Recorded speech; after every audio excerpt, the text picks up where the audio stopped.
Okay, so there was a coup d'etat in Sudan in November 2021. After the coup d'etat, the US Special Envoy for the Horn of Africa, his name is Jeffrey Feltman, he pretty much threatened the military from this country and told them that any unconstitutional changes in the government will have consequences. Days after, the US cancelled 700 million in aid to Sudan. So let's not forget that since the end of the Cold War, the US has been shipping weapons to Sudan non-stop. So Sudan has experienced a number of military coups since the independence in 1964, then in 1985, and then in 2019, and then the most recent one in 2021. So the US was happy back in 2019 when the government of President Omar al-Bashir was removed from power, as you can see in here. So you find it. There you go. As you can see on here. So I did a bit of research just to understand why there was a conflict in Sudan. So according to what I found out, the recent conflict was caused by a revolt of the Rapid Support Forces against the Sudanese Armed Forces. So I mean, these are two armies in the same country under separate commands. So explain that to me.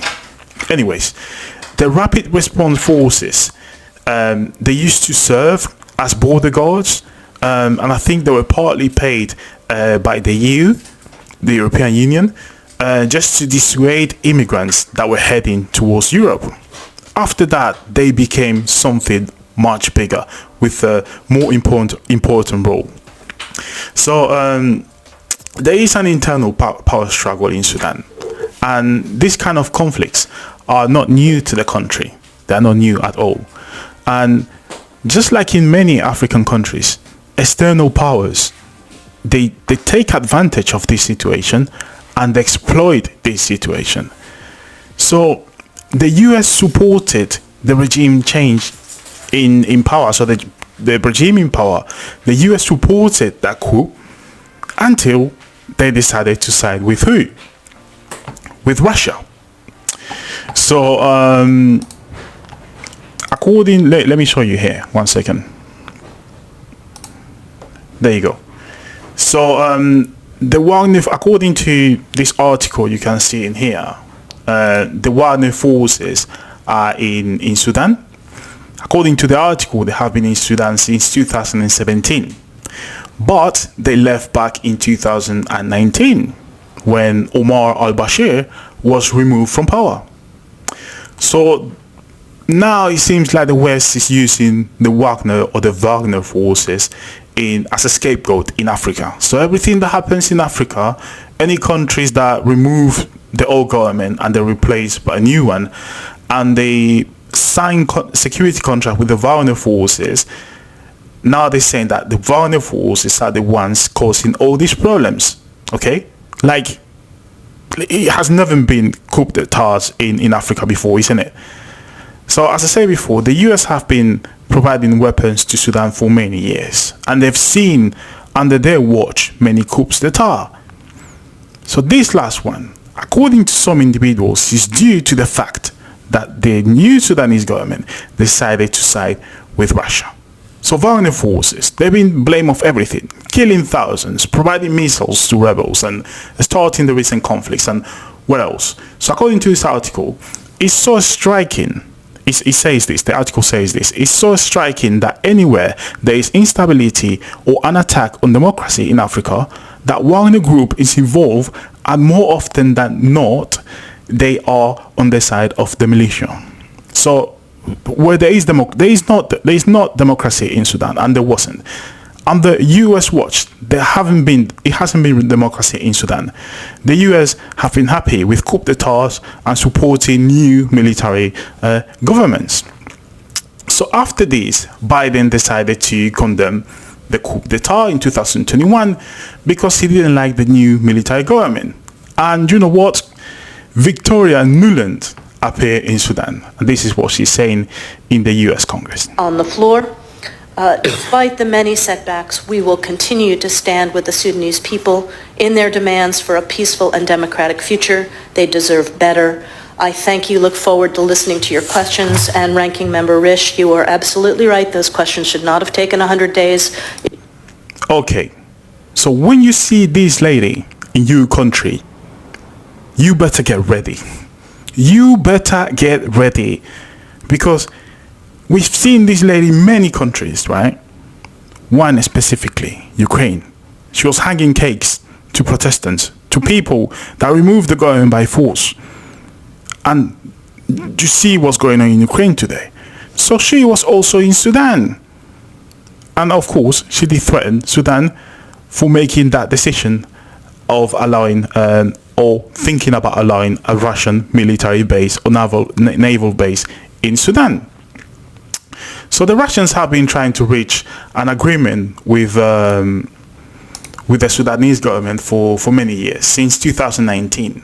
So they started with President Bashir, but he was overthrown. Sorry, he was overthrown in 2019. The Russians have been trying to reach an agreement since 2017 to build this military base. However, due to the changes in government, it was difficult to agree on something. However, in 2022, as you can see on this article here, they managed to reach an agreement. Okay? So after this,